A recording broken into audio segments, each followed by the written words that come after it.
Hola, en el siguiente video vamos a hacer un ejercicio bastante teórico, excepto por la última pregunta, que conlleva al tema de cuerpo rígido y todo lo que es energía y cinemática. Lo primero nos preguntan es, ¿qué es y cómo está relacionado el eje de giro con el momento de inercia de un cuerpo? Bueno, primero que nada, vamos a poner aquí A, el eje de giro es el eje de rotación de todo mi cuerpo o de un sistema de partículas también se podría, ¿no? Eje de giro es una línea por la cual tenemos una rotación de partículas o cuerpo rígido cuya distancia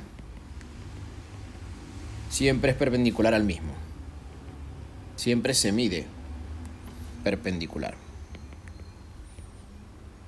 Una definición bastante coloquial, por decirlo así, es una línea, ¿bien? Entonces tienes una masa cualquiera, no importa si es grande, chica, si es un cuerpo, y la distancia al eje de giro la vamos a medir con una línea que forma 90 grados siempre respecto al eje. ¿Okay? Lo estoy haciendo en perspectiva.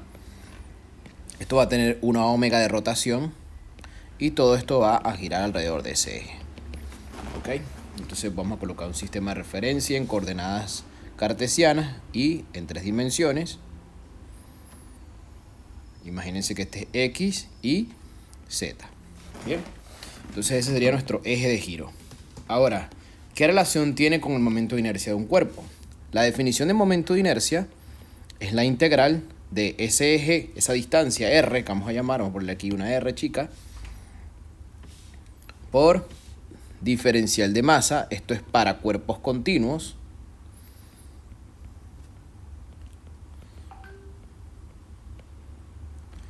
Y para cuerpos puntuales es la sumatoria de las posiciones de cada cuerpo por la masa de cada uno. Esto va al cuadrado, ¿sí? Aquí también me faltó el cuadrado. ¿Okay? Para cuerpos puntuales. Entonces esa R la definimos como la distancia perpendicular al eje de giro. Por lo tanto, mientras más distancia, mayor inercia. A mayor R, mayor inercia. ¿Sí?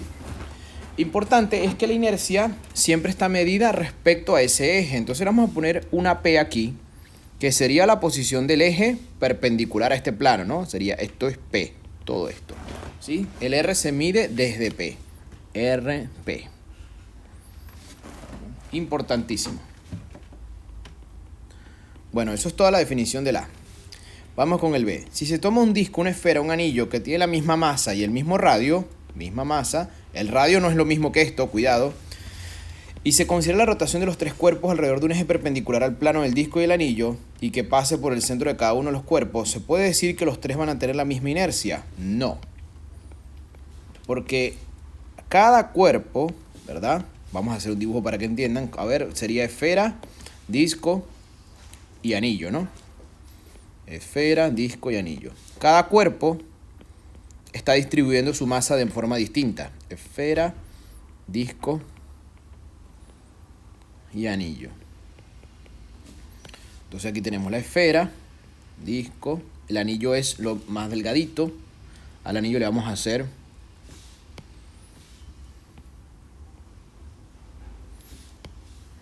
un grosor.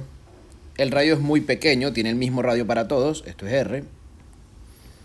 Pero ahora la masa está solamente aquí en esta cascarita, en esa longitud muy chica. En cambio en este, la masa está en todo el disco, todo esto tiene masa. Y la esfera es más gordita, tiene 3 dimensiones. Entonces tiene el mismo radio también, pero la masa está ocupando 3 dimensiones. Entonces si le colocamos el mismo eje de rotación, yo voy a hacer un eje que pase por el centro de masa de los 3. ¿Sí? Habilidad espacial, esto está en perspectiva. Inercia del centro de masa, inercia del centro de masa, inercia del centro de masa. La posición de cada diferencial de masa para esta integral, ¿ven?, es constante. En cambio, para los diferenciales de masa, en esta vamos a tener que integrar cada pedacito en coordenadas polares y acá cada pedacito se va a integrar en coordenadas esféricas. Por lo tanto, no tienen la misma inercia. No vamos a resolver la integral, tranquilos. Ya se sabe cuánto da esa integral porque siempre es la misma. Vamos a escribir, si la masa está distribuida uniformemente,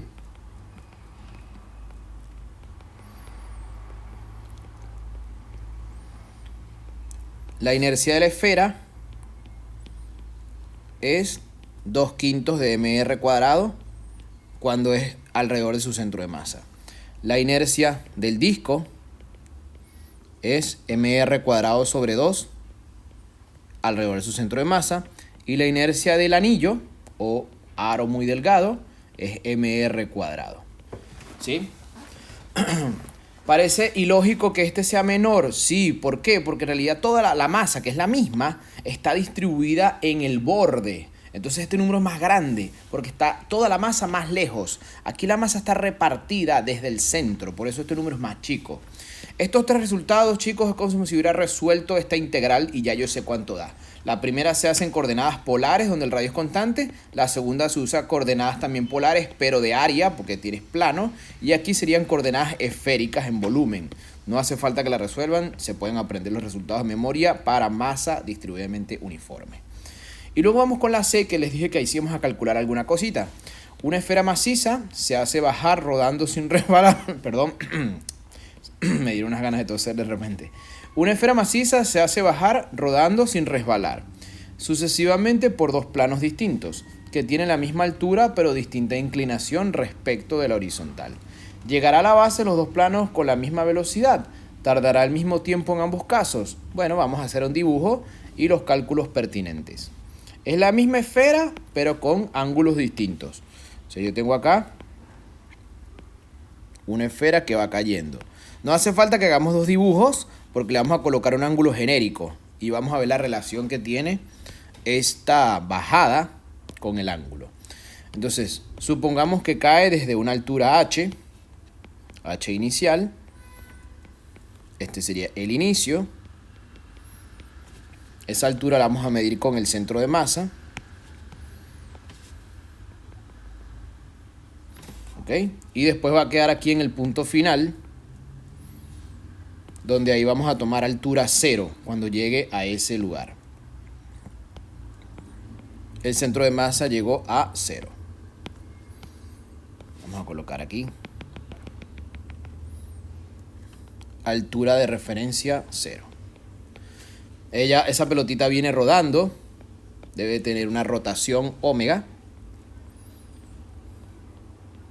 Y debe tener una velocidad de su centro de masa. ¿Sí? Ese es el estado final. Entonces nos vamos a ir por el teorema de la energía, que nos dice que la variación de la energía mecánica es igual al trabajo de las fuerzas no conservativas. Bueno, si yo hiciera un diagrama de cuerpo libre, las fuerzas que hay acá en el medio, vamos a hacer un dibujito, va a estar el peso, que esa es conservativa. Va a estar la normal apoyada justo en el punto de contacto. La pueden colocar más arriba si ustedes quieren, pero está ahí, ¿sí? Pueden hacer esto si quieren. Pueden colocarla acá, pero se me mezcla con el peso o aquí o aquí. Lo importante es que va en esta línea de acción. Y estaría la fuerza de roce, que es la que me tiene que ayudar a que esto rote hacia ese lado. Entonces la fuerza de roce va a ir para atrás. Eso lo vamos a ver más adelante en algunos ejercicios donde las voy a calcular, les voy a explicar qué tienen que tener pendiente, pero acá no importa mucho. Eso es una fuerza de roce estática. Entonces, si la fuerza de roce es estática, no hace trabajo porque no tiene movimiento ese punto. Nos dijeron que rueda sin deslizar. Rueda sin deslizar. Y entonces eso me sirve para decir que aquí no hay ninguna fuerza no conservativa que haga trabajo. La variación de energía mecánica va a ser 0. ¿Sí? Porque la normal tampoco hace trabajo ya que es perpendicular. Energía mecánica final igual a energía mecánica inicial. Se conserva. Como bien les estoy diciendo, más adelante vamos a hacer unos ejercicios donde vamos a calcular cada uno. Esto es más la parte teórica para que vean de qué depende esto. Dependerá de la inercia, dependerá del ángulo. Bueno, energía mecánica final. ¿Qué tenemos acá al final? Tenemos la cinética de rotación y la cinética de traslación. ¿Qué tenemos al principio? Vamos a suponer que lo tiro desde el reposo. Entonces solo tendremos la gravitatoria. La cinética de rotación es un medio de la inercia en el centro de masa por la velocidad final que lleve de rotación. La de traslación es un medio de la masa, velocidad de centro de masa al cuadrado. Y aquí tenemos mg por la altura inicial. ¿Sí? Decía que era una esfera. Si es una esfera, repetimos la pregunta para que vean. Mira, dice, una esfera maciza se hace bajar por dos planos distintos, que tienen la misma altura pero distinta inclinación. Bueno, entonces la inercia la pueden sustituir como 2/5 de mr cuadrado, ¿sí? Esa es la inercia en el centro de masa. Mira, voy a tachar este 2 y voy a poner un 2 aquí. Entonces nos queda 2/5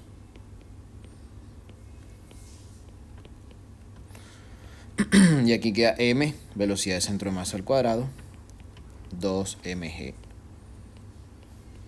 Podemos simplificar la masa, ¿sí? Y luego, si rueda sin deslizar, esto también tiene una justificación que vamos a hacer con calma cuando tengamos un ejercicio más avanzado. La velocidad del centro de masa va a ser omega por r. Esto se justifica. No lo voy a hacer ahora porque nada más quiero que vean que la velocidad no depende de nada ahí. Dependería de la inercia. Sí, de la inercia sí, pero es la misma esfera cayendo. Si yo coloco una esfera y coloco un aro, ahí sí cambia todo, no haría esto. ¿Sí? Podría cada uno por separado. Pero acá es la misma cosa, entonces nos queda 2/5 de sería velocidad final del centro de masa sobre el radio al cuadrado. Se simplifica. 2gh. Y nos queda que la velocidad del centro de masa final es 2gh, 0. Esto sería 2/5 más 1, 7/5. Pasa 7/5 dividiendo. Y le sacamos la raíz cuadrada. ¿Ven? No depende del ángulo. ¿Sí? Por lo tanto, llegan con la misma velocidad.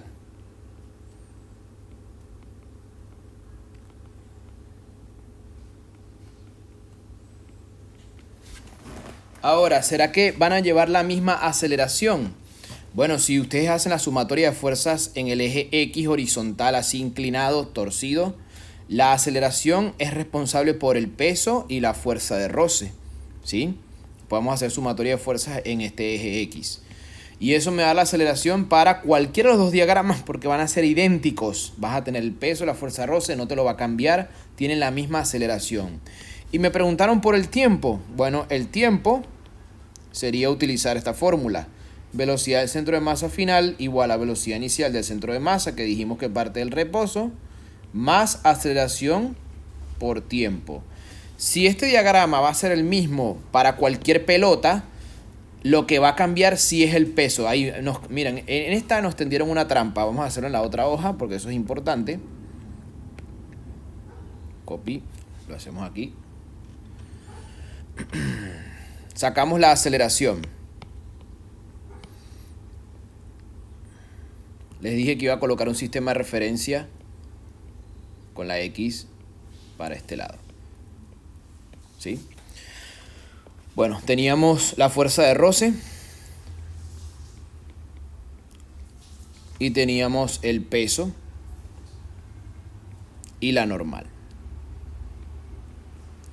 La sumatoria de fuerzas en X nos queda, el ángulo estaba con el eje horizontal, aquí alfa, entonces necesitamos el alfa acá.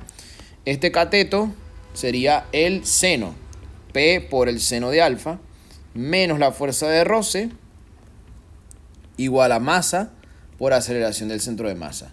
Vean que la aceleración del centro de masa sí depende del ángulo. ACM depende del ángulo. Y de hecho, si yo agarro y me paro aquí en el centro instantáneo de rotación, que es el punto de contacto, y hago la sumatoria de torques vista desde ese centro instantáneo de rotación, yo me paro acá. Esta fuerza no hace torque, esta normal no hace torque. La única que hace torque es el peso y su cateto horizontal, el del seno. Entonces eso me hace un torque negativo, que sería menos mg, o el peso directo, por el seno. Y la distancia es el radio, esta distancia por el peso. Y eso es igual a la inercia con gamma, vectorial. ¿Okay? Gamma sería la aceleración angular. ¿Será que tiene sentido que la aceleración sea negativa? Si yo utilicé este sistema de referencia, el K sale del papel. Entonces está perfecto que nos haya dado negativa porque va en menos K. Bien, esto sería menos mg seno de alfa r dividido la inercia. Bien. Depende del ángulo. Y además, si rueda sin deslizar, que esta es otra parte de la justificación que no vamos a hacer en este ejercicio, sino en uno más adelante, más profundo, la aceleración del centro de masa es igual a gamma por R. Entonces la aceleración del centro de masa, esto lo va a hacer en módulo, sería mg seno de alfa r cuadrado dividido la inercia. Entonces depende de alfa, como habíamos dicho, ¿eh? La pueden despejar de aquí, de lo que acabo de hacer, o ya lo sabían desde acá, ¿ok? Lo que pasa es que aquí no tengo la fuerza de roce, por eso no me fui por ahí. Entonces, ¿qué sucede con el ángulo? A mayor ángulo, el seno aumenta, está más cerca de 1. Entonces ACM crece. Y el tiempo es velocidad del centro de masa final dividido la aceleración del centro de masa. Entonces el tiempo disminuye. A mayor aceleración, menor tiempo. Tarda menos con mayor ángulo. Pero llega a la misma velocidad.